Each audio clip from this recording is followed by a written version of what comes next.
আসসালামু আলাইকুম ওরহমতুল্লাহি ওবারাকাতু। যারা তোমরা নবম শ্রেণীতে পড়ো, তোমাদের কিন্তু খুব শীঘ্রই অর্ধবার্ষিক পরীক্ষা শুরু হতে যাচ্ছে।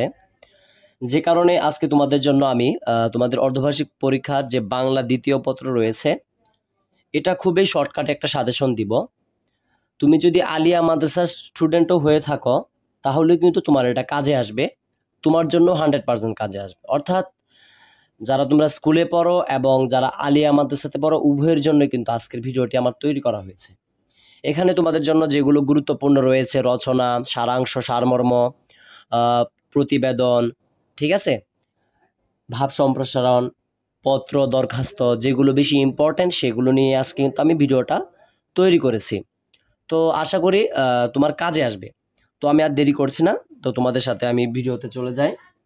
তোমাদের এই ভিডিওটা করার জন্য কিন্তু আমি একটা আহ, বাংলা দ্বিতীয় পত্র গাইডও নিয়েছিলাম সাথে, ঠিক আছে।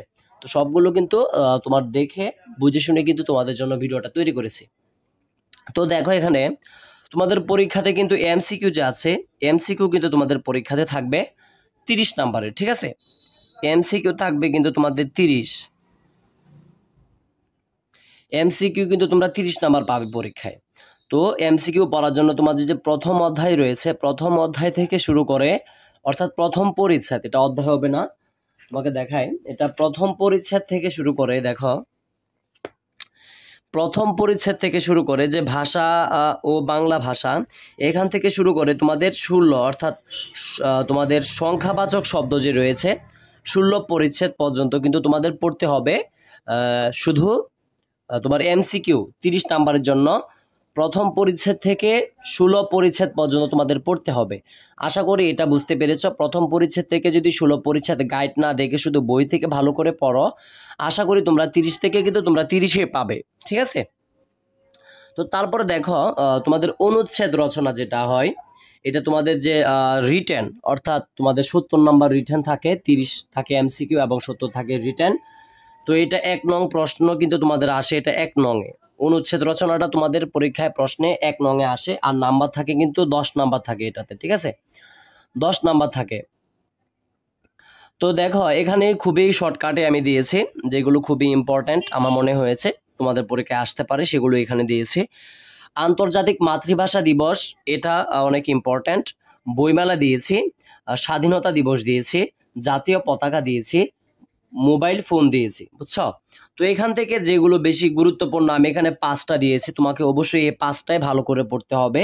তো এই 5টার মধ্যে তুমি যেগুলো আগে পড়বা সেগুলো হলো আন্তর্জাতিক যে মাতৃভাষা দিবস রয়েছে, এটা অবশ্যই একটু আগে পড়বা। এটা পড়ার পর পড়বা হলো স্বাধীনতা দিবস, তারপরে পড়বা এটা, তারপরে পড়বা হলো বইমেলা, ঠিক আছে। এই 3টা পড়ার পর সবার প্রথম আন্তর্জাতিক মাতৃভাষা দিবস, তারপর স্বাধীনতা দিবস, বইমেলা, এই 3টা পড়ার পর তোমার 2টা থেকে যেটা আগে পড়া মন চায়, অর্থাৎ তোমাকে যেগুলো বেশি ইম্পর্টেন্ট সেগুলো পড়ে পড়ে শেষ করতে হবে। হয়তো তোমার একদিন সময় থাকবে না যে আমি পড়ে শেষ করতে পারবো না, তো তুমি যদি সহজগুলো পড়ো, কঠিনটা কিন্তু পরে আর পড়ার সময় পাবে না, যে কারণে কঠিনগুলো আগে একটু পড়ার চেষ্টা করবে, ঠিক আছে। আশা করি তোমরা যদি, আমি যেখানে 4টা দিয়ে 5টা দিয়েছি মাত্র, এই 5টা যদি ভালো করে পড়ো, আমি আশা করি এখান থেকে কিন্তু তোমরা 10-এ 10 পাবে, তাতে কোনো সন্দেহ নেই, ঠিক আছে। তো তারপরে দেখো, তোমাদেরকে যদি দেখায়, তারপরে দেখো এখানে পত্র লিখন, এটা তোমাদের পরীক্ষায় 2 নং এ আসবে। পত্র লিখন তোমাদের পরীক্ষায় 2 নং এ আসবে। আমি দেখো এখানে মাত্র পত্রের জন্য 2টা দিয়েছি, 2টা মাত্র পত্রের জন্য দিয়েছি। একটা দিয়েছি যে দাখিল বা এসএসসি, ঠিক আছে। দাখিল, তোমরা যারা স্কুলের স্টুডেন্ট তোমরা হয়তো অনেকে জানো না দাখিল কি। দাখিল শব্দের অর্থ হলো মাধ্যমিক, তোমরা যেমন মাধ্যমিকে পড়ো, তো সেটা দাখিল হলো আরবি শব্দ, সেটাকে দাখিল বলা হয়।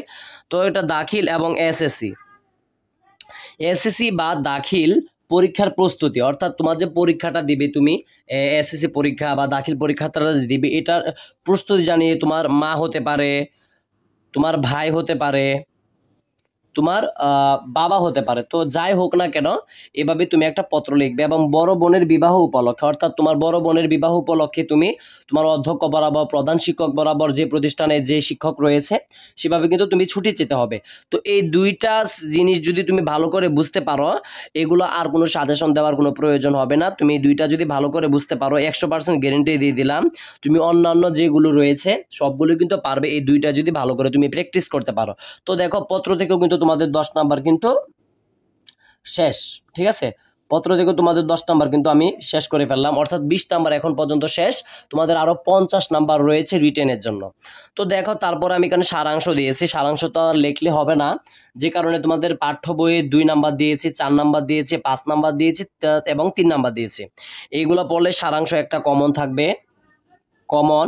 এবং অন্য দিক থেকে সারাংশ দিয়েছি, সারাংশ 1 2 4 5, এখান থেকে বললে কিন্তু কমন। তো তোমাদের সারাংশ এবং সারমর্ম এই দুইটা কিন্তু একসাথে, দুইটা থেকে ক নাম্বার এবং খ নাম্বার দিয়ে দেওয়া থাকবে। এই দুইটা থেকে যে কোনো একটার আনসার করলে কিন্তু তুমি 10 নাম্বার পাবে। তো সারাংশ আর সারমর্মর জন্য কিন্তু আলাদা কিন্তু নং নাই, দুইটাই কিন্তু তোমাদের 3 নংয়ে থাকে। সারাংশ এবং সারমর্ম তোমার 3 নংয়ে থাকবে, ক দিয়ে দেওয়া থাকবে সারাংশ এবং খ দিয়ে দেওয়া থাকবে তোমার সারমর্ম। তো দুইটা থেকে তুমি যেটা দাও না কেন তুমি কিন্তু এখান থেকে 10 নাম্বার পাচ্ছ, আর কোনো টেনশন নেই, 10 নাম্বার তোমরা কিন্তু পেয়ে যাবে। হ্যাঁ, তো তারপরে দেখো আমরা 30 নাম্বার ইতিমধ্যে কমপ্লিট করে ফেলেছি। তারপরে দেখো এখানে তোমার 4 নং এর জন্য এটা পড়তে হবে। 4 নং তোমাদের থাকবে ভাব সম্প্রসারণ। 4 নং এ তোমাদের থাকবে ভাব সম্প্রসারণ। এখানে দেখো আমি ভাব সম্প্রসারণ মাত্র 4টা দিয়েছি, 4টা ভাব সম্প্রসারণ পড়লে কিন্তু তোমাদের যথেষ্ট হয়ে যাবে, আর পড়তে হবে না। এখানে দেখো দিয়েছি জ্ঞানহীন মানুষ পশুর সমান, একটা দিয়েছে, এটা ভালো করে পড়বা, এটা অনেক ভেরি ভেরি ইম্পর্ট্যান্ট।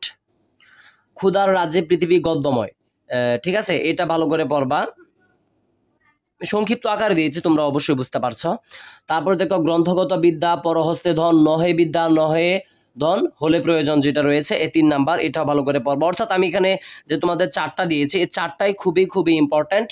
এই 4টাই ভালো করে পড়লে ইনশাল্লাহ তোমাদের পরীক্ষাতে একটা কমন থাকবে। এছাড়াও তোমাদের যে অন্যান্য বাংলা প্রথম পত্র রয়েছে, English first paper second paper রয়েছে, কৃষি শিক্ষা রয়েছে, আইসিটি রয়েছে, সবগুলো কিন্তু আমি তোমাদের জন্য সাজেশন তৈরি করেছি। তোমরা অবশ্যই আমার প্লে লিস্টে ঢুকে নবম শ্রেণীর অর্ধবার্ষিক পরীক্ষার প্লে লিস্টে ঢুকে কিন্তু তোমরা দেখতে পারো সাজেশনগুলো। তো প্রতিবেদন দেখো, প্রতিবেদন এখানে আমি মাত্র 4টা দিয়েছি। তো প্রতিবেদনের মূল কথাটা হলো, তুমি যদি ভালো করে বুঝতে পারো তাহলে কিন্তু একটা প্রতিবেদন অনায়াসে তুমি কিন্তু তৈরি করতে পারবে। তো দেখো এখানে একটা দিয়েছি এলাকা সড়কের দুরবস্থা, অর্থাৎ তোমার একটা যে কোনো রাস্তার দুরবস্থা, জনগণের দুর্ভোগ, এভাবে লিখে তুমি একটা প্রতিবেদন লিখবে। বিদ্যুৎ বিভ্রাটের কথা নিয়ে একটা যেটা রয়েছে, এটা তুমি গাইড থেকে বা বই থেকে দেখে নেবে। খাদ্যদ্রব্য মূল্য যে ঊর্ধ্বগতি রয়েছে এটা দেখে নেবে। হাসপাতালে যে যাওয়ার যে অবস্থা বা হাসপাতালের বেহাল অবস্থা, যারা রোগী রয়েছে তাদের দুর্ভোগ, এভাবে কিন্তু একটা তুমি প্রতিবেদন লিখবে। অর্থাৎ তোমার প্রতিবেদনের ক্ষেত্রে তুমি 4টা এখানে দিয়েছি, এই 4টার মধ্যে তোমার বুঝতে হবে প্রতিবেদন কিভাবে লিখতে হয়। এগুলো পারলে তোমাকে বা পৃথিবীতে যে কোনো প্রতিবেদনই দেখ না কেন তুমি কিন্তু সেগুলো বুঝতে পারবে, তোমার কোনো প্রবলেম হবে না। তো তারপরে দেখো প্রতিবেদন গেল 4 নং, প্রতিবেদন থাকবে তোমাদের 5 নংয়ে, ঠিক আছে। 5 নংয়ে থাকবে তোমাদের কিন্তু প্রতিবেদন। তো 4 নংও শেষ করে ফেলেছি, 5 নংও। তো তোমাদের ইতিমধ্যে কিন্তু প্রায় কত নাম্বার হয়ে গেছে, 50 নাম্বার কিন্তু ইতিমধ্যে তোমাদের শেষ। এখন সর্বশেষ যে রয়েছে রচনা, এই দেখো একটা রচনা, এটা তোমাদের থাকবে 6 নং। তোমাদের পরীক্ষাতে থাকবে 6 নং রচনা। তো রচনায় একটা মজার বিষয় হলো 20 নাম্বার। রচনাতে তোমরা পরীক্ষায় কিন্তু 20 নাম্বার পাবে। দেখো 5 নং এর ভিতরে যে তোমার রয়েছে 5 নং এর মধ্যে 50 এবং রচনাতেই শুধু থাকবে তোমাদের 20 নাম্বার 6 নং এ যে। তো অনেকে কি কাজটা করে, রচনাতে তোমরা পৃষ্ঠা কম লেখো, তোমাদের কমপক্ষে 20 নাম্বার পাওয়ার জন্য 16 নাম্বার কিন্তু 16 পৃষ্ঠা কভার করতে হবে পরীক্ষাতে। 16টা পৃষ্ঠা যদি তোমরা কভার করতে পারো তাহলে কিন্তু 20-এ তো কখনো 20 দিবে না, 18 থেকে 19 কিন্তু তোমরা যদি 20 পৃষ্ঠা যদি ওভার করতে পারো। অনেকেই দেখি যেটা করে 8 পৃষ্ঠা 9 পৃষ্ঠা লেখে, 8 নাম্বার 9 পৃষ্ঠা পেলে সর্বোচ্চ তুমি 10 থেকে 11 পেতে পারো, এর থেকে কিন্তু তোমরা স্যাররা বেশি একটা নাম্বার দিবে না, এটা সবসময় মাথায় রাখবে। তো দেখো আমি রচনার জন্য খুবই ইম্পর্টেন্ট গুলো এখানে দিয়েছি। তো কৃষিকাজে বিজ্ঞান, এটা ভেরি ভেরি ইম্পর্টেন্ট। এবার যে তোমাদের এসএসসি পরীক্ষা হয়েছে, অনেক বোর্ডে এসেছে এবং দাখিল পরীক্ষাতে এসেছে, এটা কৃষিশিক্ষা 2025 সালে এসেছে, এটা খুবই খুবই ইম্পর্টেন্ট। অর্থাৎ এটা মনে রাখবা, কৃষিকাজে বিজ্ঞান, অর্থাৎ তোমার মনে রাখতে হবে বিজ্ঞান সম্পর্কিত একটা কিছু না কিছু কিন্তু তোমাদের সবসময় পরীক্ষাতে থাকবে। কৃষিকাজে বিজ্ঞান হতে পারে, দৈনন্দিন জীবনে বিজ্ঞান হতে পারে, তো যে কোনো কোনো বিষয় হোক না কেন এই কৃষিকাজে বিজ্ঞানটা যদি ভালো করে শিখো, অর্থাৎ বিজ্ঞান সম্পর্কিত একটা থাকবেই তোমাদের পরীক্ষাতে, ঠিক আছে। তো কৃষিকাজে বিজ্ঞানটা দেখবা, শান্তির ধর্ম ইসলাম এটা ভালো করে দেখবা, বাংলাদেশের প্রকৃতি এটা তোমাদের যে পাঠ্য বইটা রয়েছে এটা প্রথমে কিন্তু এটা রয়েছে, এটা এবার পরীক্ষাতে এসেছিল, এটা খুবই খুবই ইম্পর্ট্যান্ট। বাংলাদেশের প্রকৃতি, তারপরে দেখো আমাদের জীবনের লক্ষ্য। তো আমি আরেকটা সাথে দিয়ে দিচ্ছি শেষে, তোমাদের বোর্ড পরীক্ষার জন্য কাজে আসবে, অর্থাৎ তোমাদের যে এসএসসি বা দাখিল পরীক্ষা রয়েছে সেটার জন্য কাজে আসবে সময়ের মূল্য, ঠিক আছে। আশা করি তোমাদের আজকের ভিডিওটি খুবই কাজে লেগেছে। দেখো মোট 70 নাম্বার কিন্তু তোমাদের সাথে আলোচনা করেছি আমি ইতিমধ্যে 70 নাম্বার, আর এমসিকিউ কিন্তু তোমাদের 30 নাম্বার। আশা করি তোমরা ভালো করে বুঝতে পেরেছ। এছাড়াও তোমাদের অন্যান্য যে তোমাদের সাজেশনগুলো দেওয়া প্রয়োজন, আমার প্লে লিস্ট রয়েছে, নবম শ্রেণীর অর্ধবার্ষিক পরীক্ষার প্লে লিস্টে ঢুকে কিন্তু তোমরা দেখতে পারো। এবং আমার এই চ্যানেলের নাম হলো প্রথম থেকে দশম শ্রেণী সকল পড়ালেখা এখানে। তো আজকের মতো আমি বিদায় নিচ্ছি, অন্য কোনো দিন আবারও দেখা হবে। তোমাদের যদি কোনো কিছু প্রশ্ন বুঝতে অসুবিধা হয় অবশ্যই কমেন্টে জানিয়ে দিবে। আসসালামু আলাইকুম ওয়া রাহমাতুল্লাহি ওয়া বারাকাতুহু।